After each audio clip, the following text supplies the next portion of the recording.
notice, and you had a pretty good turnout for it, I think speaks to the fact that you could probably get a good crowd for a second hearing. And again, it just provides another opportunity for folks who weren't able to get to this meeting today. So, got it. Thank you. and thank you for being so receptive to the feedback. I appreciate it. Absolutely. Did you check out our online RAVVM application? I did. I was just right before we were looking,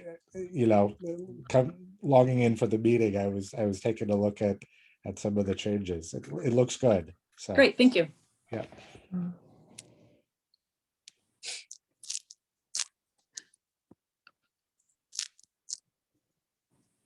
Any other questions or hands raised out there?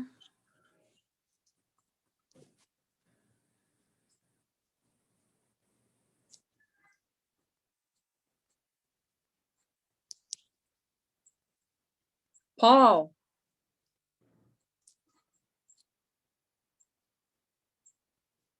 Hi, Miranda, can you hear me? Yes, I can hear you.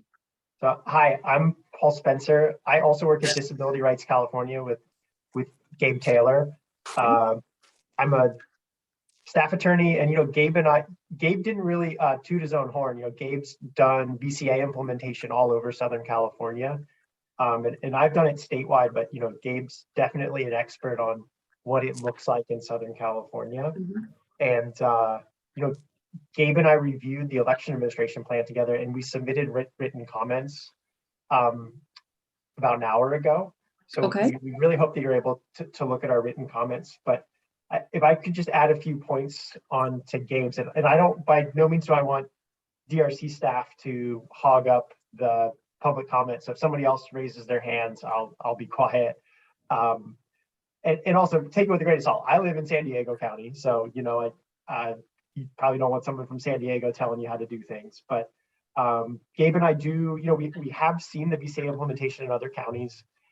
And one thing about the public comment period, look, we understand that you all need to get this done and get election planning in place for June, but this is a difficult time for the public to comment on an election plan. We're right before the holiday, and the amended EAP comment period, starts on Christmas and ends on January 8th. There's nothing really to prevent you from extending the comment deadline. So maybe to give people at least another week into January would be nice. And I like the idea to put the hearing video online. That's good, and you can promote it on your website. But if you are able to hold another hearing, that'd be wonderful. Especially a hearing that's after business hours, and maybe even a hearing that's on the weekend. So just from the amount of people on this call, it's awesome. You've got a really good turnout, which I like to see. But, Ventura, you're a big county, 500,000 voters. So there's definitely probably more people than this that would be really interested in how the plan's going to change. But if I could briefly just touch on some of the things we submitted in our written comments. Sure. So, we appreciated there's an overview section in your plan, which you're not required to do an introduction, but we really like that because it helps frame what's going on for the public. One thing we would suggest is if you added even more information in there about how the public can comment, and then that this plan is going to be redone in 2 years. You're required to redo it, but up until then, as of right now, January 8th, that's kind of the public's last say in this process for 2 years. So that can be one thing that's helpful. We appreciated that you've updated your remote accessible vote by mail information. Your website's pretty good, but it could always use more information, especially for low propensity voters with disabilities that are coming to your website for the first time, to make sure that it can answer all their questions. The one important thing, and ideally you're getting feedback from people with disabilities, is on the vote center placement. There's 15 factors that need to be considered, and it's not really just where people with disabilities live that's important to DRC. It's also rates of low vehicle ownership, people that typically vote in person. And your county has some challenging geography. So making sure that people that don't live in the urban areas have decent access to in-person voting. And one thing that can be addressed with that is a mobile vote center.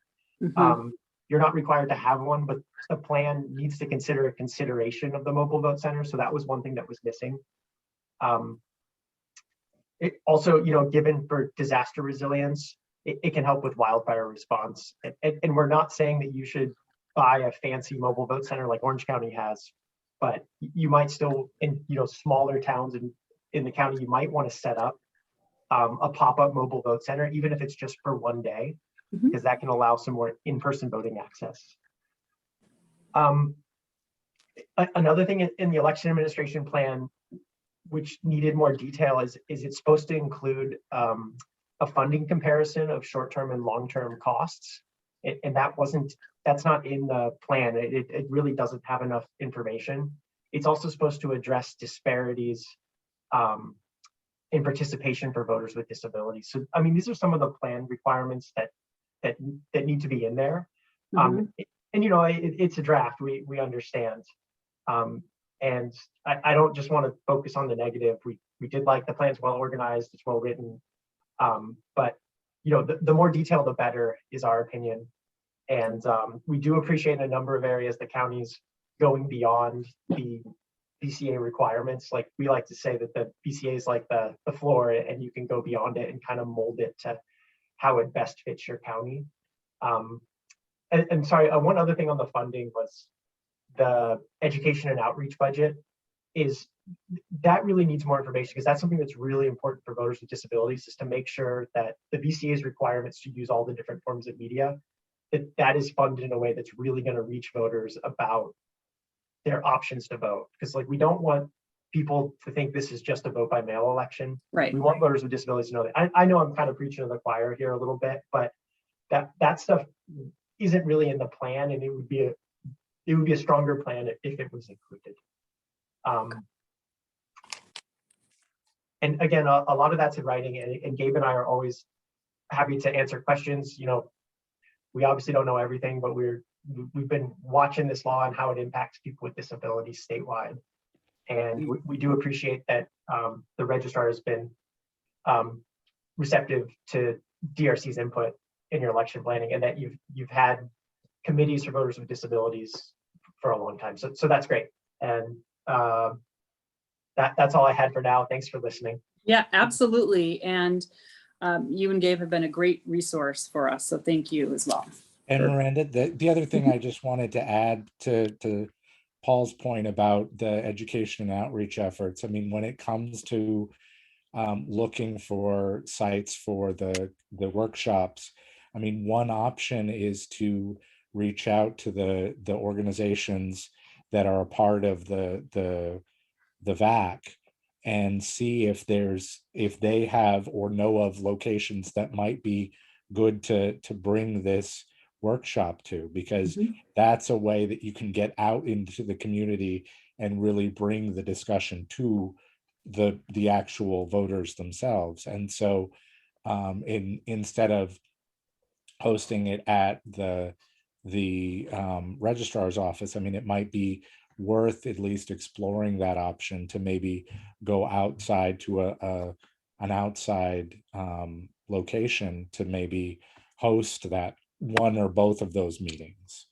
Okay. And I mean, still see if the virtual option is possible, but that way you're sort of engaging the community a little bit more. And in other counties, we've seen that when the elections office has done that, they've been able to get a little bit more involvement and engagement from folks to attend the meeting. Yeah, that makes sense. Thanks, Gabe. Yeah. Anyone else like to speak? Looking for hands. Do